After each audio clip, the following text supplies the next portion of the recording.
aluno, tudo bem com vocês? Eu sou Viviane Santos e hoje eu serei sua professora de língua portuguesa, tá certo? A gente está aqui ao vivo dos nossos estúdios, mas eu gostaria de relembrá-los que essa aula fica disponível nas plataformas digitais, no app do Educa Recife e também no nosso canal lá no YouTube, tá certo? Me acompanhando na aula de hoje, eu tenho a nossa querida intérprete Elaine, fazendo a tradução simultânea para a língua brasileira de sinais. Seja muito bem-vinda, Elaine.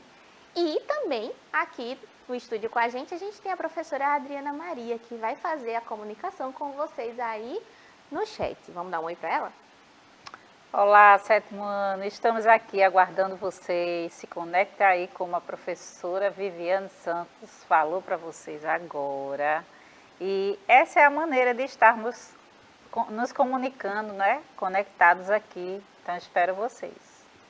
É uma fofa, né? Não, minha gente? Então, não percam a oportunidade de falar com a professora Adriana e comigo também, enquanto a aula está acontecendo, para tirar dúvidas, né? Vocês deixarem o comentário de vocês, certo?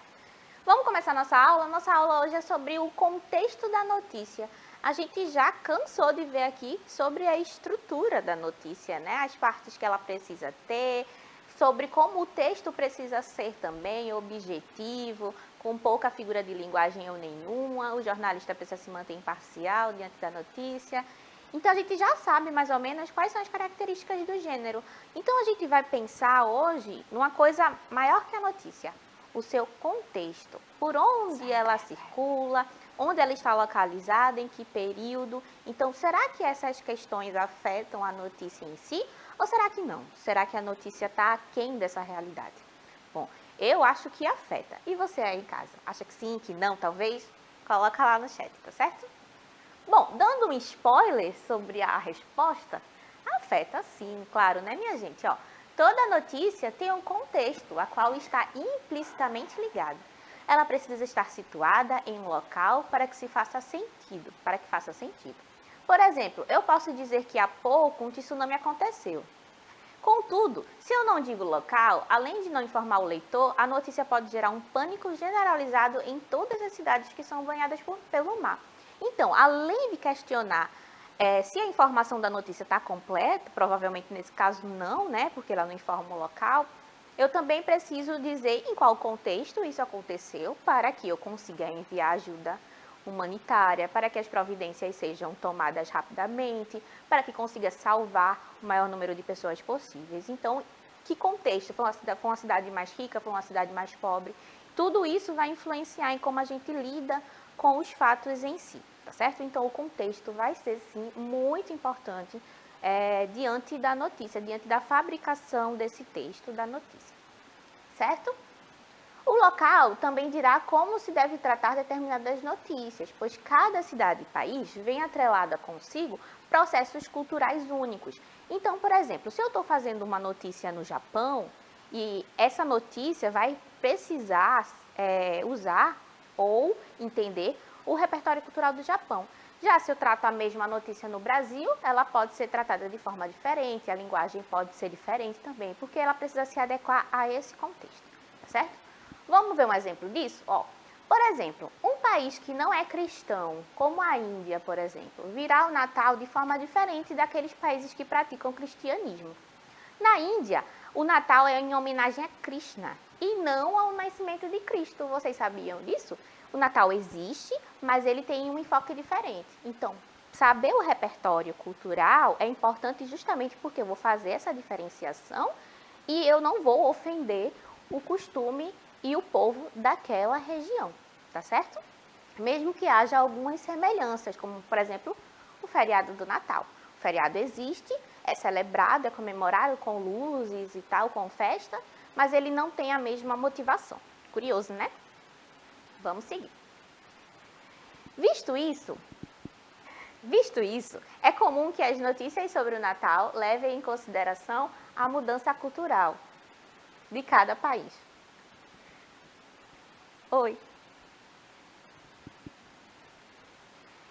Precisa levar em consideração as mudanças cultural de cada país, como eu estava falando para vocês, tá certo? Então, dependendo de onde vocês estão, até a variação de uma cidade para outra, é possível que haja diferença com relação a como a notícia pode ser abordada, tá certo? Então, se um jornal precisa usar gírias, muito obrigada. Se um jornal precisa usar gírias, não. Se um jornal precisa usar gírias, por exemplo, e a notícia está aqui em Recife, ele vai usar gírias locais, um oxe, um vice, uma coisa que faça sentido para a gente. Já se uma notícia for vinculada em alguma cidade do Sudeste, do Sul, ela precisa usar as expressões que são mais comuns lá, tá certo? Esse processo vai ajudar o leitor que está tentando entender a notícia ali de forma muito mais objetiva, sem prejudicar a informação, que é o ponto principal, é o objetivo principal do jornalista e do jornal a qual a notícia se vincula, tá certo? Vamos continuar. A notícia também precisa se preocupar em retratar o período histórico no qual foi produzida. Então, se uma notícia de hoje fosse escrita levando em consideração o império que governava o Brasil pós-chegada dos portugueses, também seria anacrônico. Então, por exemplo, eu vou fazer uma notícia sobre a governabilidade do Brasil, tá certo? Se eu desconsidero a democracia ou o processo eleitoral, eu estou analisando de forma anacrônica. Eu posso buscar no período imperial. E isso não vai ser uma notícia, mas pode ser uma reportagem, que é quando a gente faz um estudo a longo prazo sobre algum tema, tá certo? Então, levar isso em consideração, o que é anacrônico? É falar de uma coisa que está no passado, no presente. Então, quando eu falo de uma coisa que aconteceu há muito tempo, mas eu estou lidando com algo de hoje, eu estou quebrando a linha do tempo, né? Eu estou trazendo lá de trás. Então, isso se torna anacrônico. Quando a gente fala de uma coisa no tempo presente, de um tema e de um fato no tempo presente, isso é um fato sincrônico, é uma abordagem sincrônica do texto, tá certo? O contexto, o que o contexto influencia, Vivi, com relação a quando a gente vai produzir a notícia em si? Ó, ele influencia na abordagem verbal, uso de linguagem formal ou informal. Então, por exemplo, se eu estou numa sociedade que entende gírias muito mais, que é um público leitor mais jovem, que entende as redes sociais, então eu consigo escolher a linguagem que eu vou abordar. E ela pode ter mais ou menos gírias, a depender de quem vai ler aquela notícia. Será que esse leitor consegue decodificar e dar significado a esse texto? Se ele conseguir fazer isso, massa, tá certo? E aí eu posso usar a linguagem formal. Por exemplo, massa, vocês entenderam agora quando eu disse que era massa, né? Podia ser que outra pessoa de outra região do país olhasse para mim e dissesse oxente. Oxente já não ia dizer, né? Mas, não sei, o que é massa? E aí geraria toda uma explicação, né, semântica do que é a palavra massa. Na retratação histórica de um lugar, ou seja, a notícia ela também vai estar vinculada ao período histórico. Então, por exemplo, uma notícia que é de uma região que está em conflito bélico, por exemplo, uma guerra. Então, é imprescindível que essa guerra acabe sendo o pano de fundo dessa notícia. Ela não pode ser ignorada, né? Durante a pandemia, a gente teve milhares e milhões de notícias e quase todas elas colocavam a gente nessa realidade pandêmica, porque faz parte da notícia também retratar a realidade sincrônica do período histórico a qual ela se situa também. O que mais? No viés político da notícia, cada jornal, cada meio de comunicação tem o seu próprio viés político, né? O ideal é que se mantenha imparcial diante das notícias, mas pode ser que esse viés político também ressoe com relação às matérias, com relação às notícias. É possível também, tá? O que mais? Nas demandas sociais da população, né? A notícia também precisa ficar atenta sobre quais são as necessidades do povo que habita essa cidade, esse país. Por quê? Se a questão é fome e eu estou lidando com outra coisa, então são temas completamente diferentes. Isso pode ser um pouco dissociativo com relação à realidade da demanda social daquele lugar. Então, eu preciso ficar atenta ao que o meu povo precisa, sobre o que ele quer que se fale no jornal. E isso vai engajar o jornal, fazer com que mais pessoas leiam o jornal também, tá certo?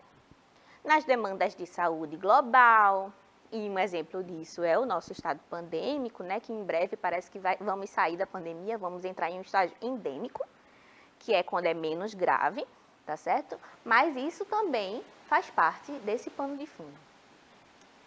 Nas narrativas que são contadas, né?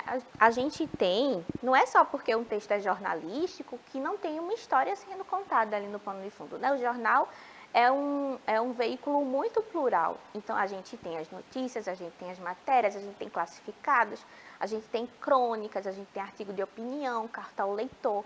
Então, às vezes, há uma narrativa, especialmente nas matérias que são mais longas, né?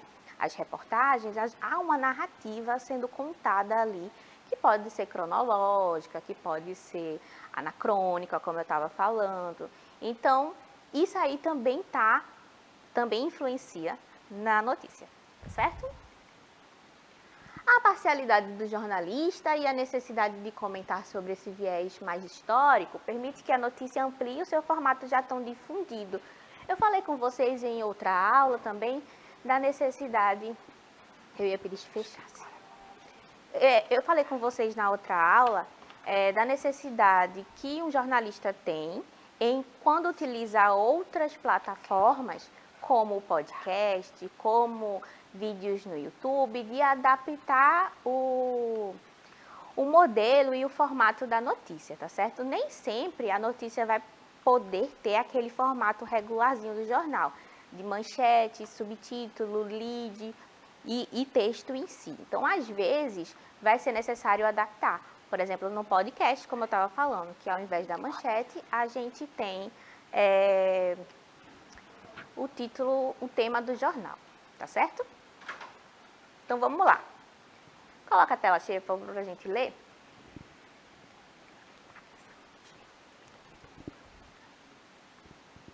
A parcialidade do jornalista e a necessidade de comentar sobre esse viés mais histórico permite que a notícia amplie o seu formato já tão difundido. A gente tem manchete, subtítulo, lead, texto, informações secundárias e autoria para um mais fluido, né, que permita o ponto de vista do jornalista. Então a gente perde essa estruturazinha que ela é básica da notícia e que ajuda na organização, mas ele passa a ter outro formato, especialmente nas que são multimodais, né? O podcast, o vídeo, os shortzinhos, que são aqueles vídeos curtos, que passam a ter outro formato. Então, eu não tenho mais manchete. Mas como é que eu acho o meu vídeo? Eu preciso dar um título para esse vídeo, tá certo? Eu vou abrindo mão de umas coisas e a notícia vai se transformando, aí o formato vai se transformando. Embora o objetivo ainda seja o mesmo, transmitir informações. E essa transformação faz surgir elementos discursivos diferentes, né? Plataformas diferentes também. Que plataforma é essa? A plataforma online, muito comum em blogs e em sites. Já ouviu falar de um blog? Não? Então vamos lá descobrir o que é. Os blogs são páginas online frequentemente atualizadas que dão conta de algum assunto.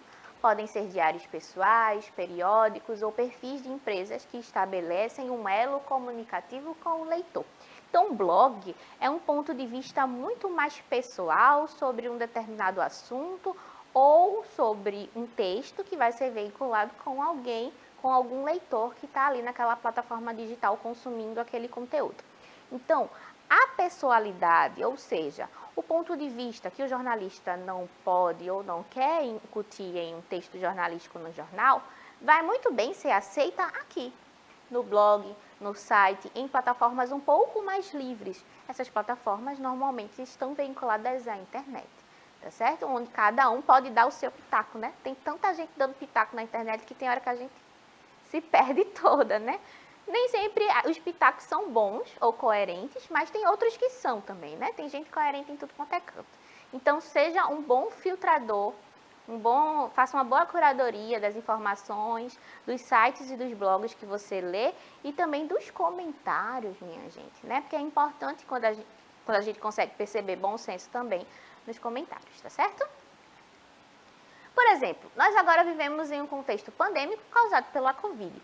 Você acha que isso afetou a produção de notícias? Eu já dei um spoiler aqui no começo da aula, né, dizendo que sim. Então, é óbvio que isso deve ter modificado não só o jornal, mas a vida de todo mundo fora dele também. Eu trouxe uma matéria aqui da revista Qual é, que está disponível na árvore do livro para que vocês acessem com o número de matrícula de vocês, tá certo? Que fala justamente sobre a crescente do número de crianças que não sabiam ler e escrever durante a pandemia e como esse número aumentou 65% entre jovens de 6 a 7 anos. Então, vamos parar para pensar em contexto. Se eu não tivesse esse contexto pandêmico, será que essa notícia poderia ter sido vinculada da forma que foi, com os dados que foram coletados? Provavelmente ela teria um outro aspecto, né? Se todo mundo tivesse continuado na escola, tendo as aulas, ou o online tivesse sido muito forte, né? Que todo mundo tivesse conseguido ter acesso, será que esse número teria sido tão alto? Porque 65% é um número bastante assustador. Sim. Né? Então, para a gente recuperar isso tudo agora, vai requerer muito esforço de todo mundo, né? Dos pais, dos professores, da escola, dos alunos também, certo? Ó, essa matéria defende que a pandemia influenciou muito a vida escolar das crianças no país e a gente percebe isso no nosso dia a dia, com certeza. Por causa da doença, muitas crianças não conseguiram desenvolver a capacidade de leitura. Isso teria acontecido se a doença não tivesse nos atingido da forma que aconteceu? Claro que não, né? Se a gente tivesse conseguido, por exemplo, uma vacina mais cedo e as escolas não tivessem sido fechadas durante 2 anos, será que a gente teria tido um número tão alto? É possível que não, né? Então, é imprescindível atrelar a realidade que vivemos às consequências daquilo que não conseguimos impedir a tempo. Então, essa é a realidade que a gente tem hoje para tentar administrar e melhorar, tá certo? Isso aconteceu, como sabemos, porque as escolas presenciais foram fechadas e muitas crianças acabaram sendo retiradas da escola híbrida e também do online. Muita gente perdeu esse acesso com a educação. Então, é natural que o número de crianças com dificuldade leitora aumentasse, né? Se nós não soubéssemos desse contexto ao redor da situação da educação, a notícia faria sentido? Aí eu teria que ir atrás de outras justificativas, né? Se eu não sei o que é pandemia, nunca aconteceu, e o número de crianças com dificuldade de leitura aumentou 65%, alguma coisa deve ter motivado esse aumento exponencial. Olha, usando palavras de matemática sem distração. Esse aumento grande no número de alunos com dificuldade em ler, tá certo? Mas aí a motivação seria outra. Eu teria um outro contexto que justificasse essa minha notícia. Como eu conheço o contexto da doença, fica muito mais fácil entender a notícia, tá certo?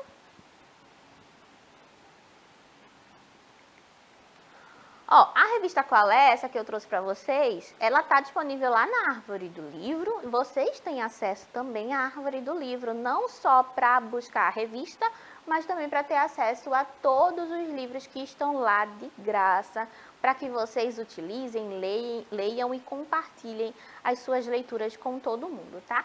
Esse QR Code aqui que está na tela, vocês podem apontar a câmera do seu celular e vai direto para a árvore do livro. Chegando lá, faz o login com o seu número de matrícula, tá certo? E acesse à vontade a árvore.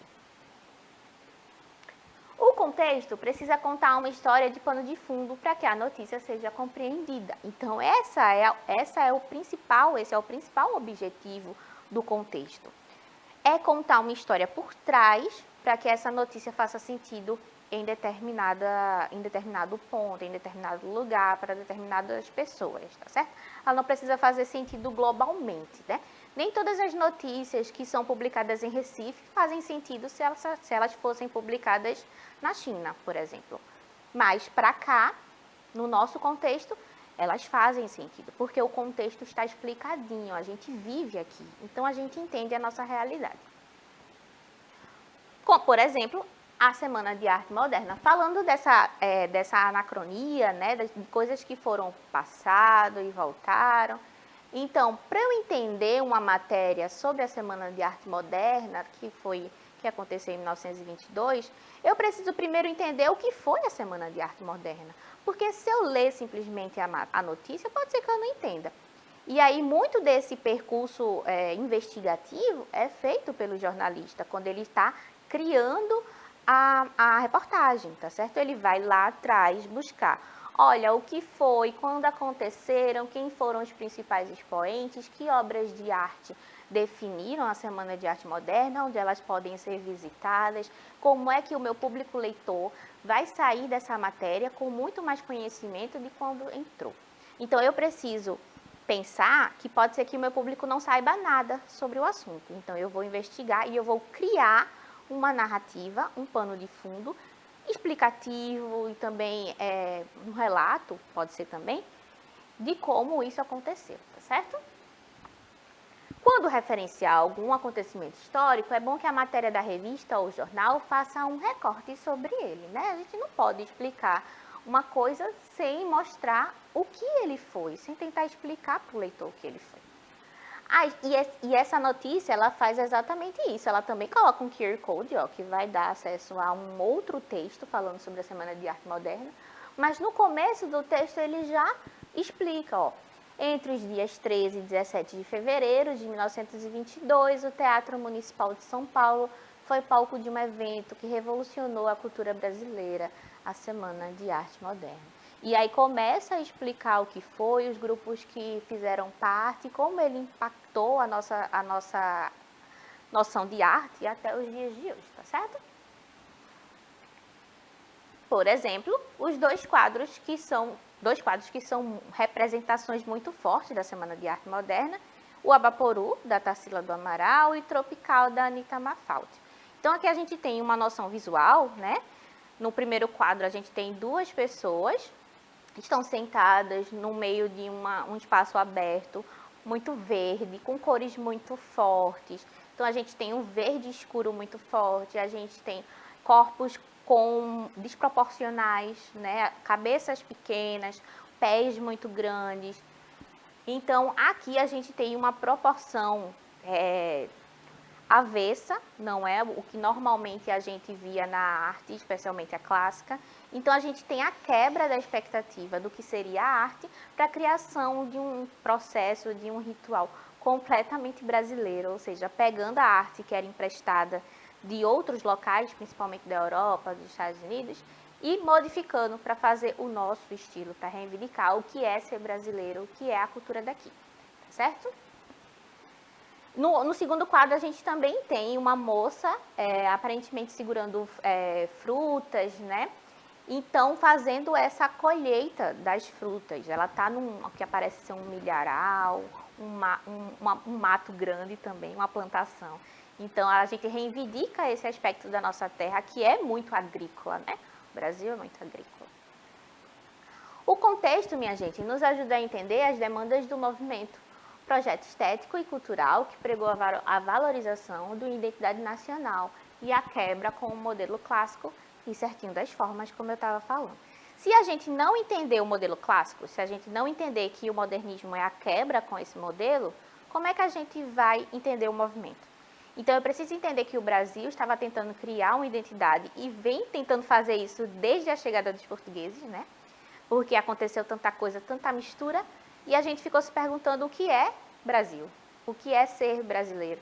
Então, a arte, principalmente, fez vários caminhos para tentar encontrar justamente a resposta para essa pergunta, o que é ser brasileiro. A notícia, nesse sentido, preserva também a memória cultural do país. E, embora seja bem difícil o acesso a essas obras, é possível conhecê-las por meio desse trabalho do jornalístico e da divulgação. Então, por exemplo, a notícia, quando a gente pega uma notícia de muito lá de trás, por exemplo, ela também pode ser uma fonte preciosa para a gente entender o que aconteceu lá atrás com o nosso povo. Por exemplo, se a gente pega essa reportagem da Semana de Arte Moderna, e se você nunca viu, nunca estudou a Semana de Arte Moderna, é uma boa oportunidade para fazer esse recorte, tá certo? Então, desse jeito, a notícia também é um fomento da memória cultural de um povo. A gente consegue acessar a nossa história por meio dela também. Lembrando sempre dessa diacronia, tá certo? Entre os momentos em que a notícia foi fabricada e o hoje que a gente está lendo. Professora Adriana, como é que foi esse chat? Você gostou da aula? Se despeça também. Professora Vivi, essa aula foi maravilhosa, só que os nossos alunos continuam calados, não é? sem comentário nenhum. Espero que tenham gostado. Um abração para vocês, pessoal. Eu sei que esse dia está convidativo para não estudar, mas ele pode ser um dia também muito útil para o aprendizado. Esperamos vocês na próxima aula. Um abração. Eu amei essa aula, não sei vocês, mas eu acredito que amaram também. Beijão, pessoal. Obrigada, professora Adriana. Dia de chuva é sempre bom para ler, né? A gente Sim, toma um chazinho, um café, abre um livro e lê. Se não quiser abrir um livro, abre um jornal e lê uma notícia. Pois é. Tá certo? Eu me despeço por aqui, espero que vocês tenham gostado e a gente se vê na próxima aula. Um cheiro e até breve.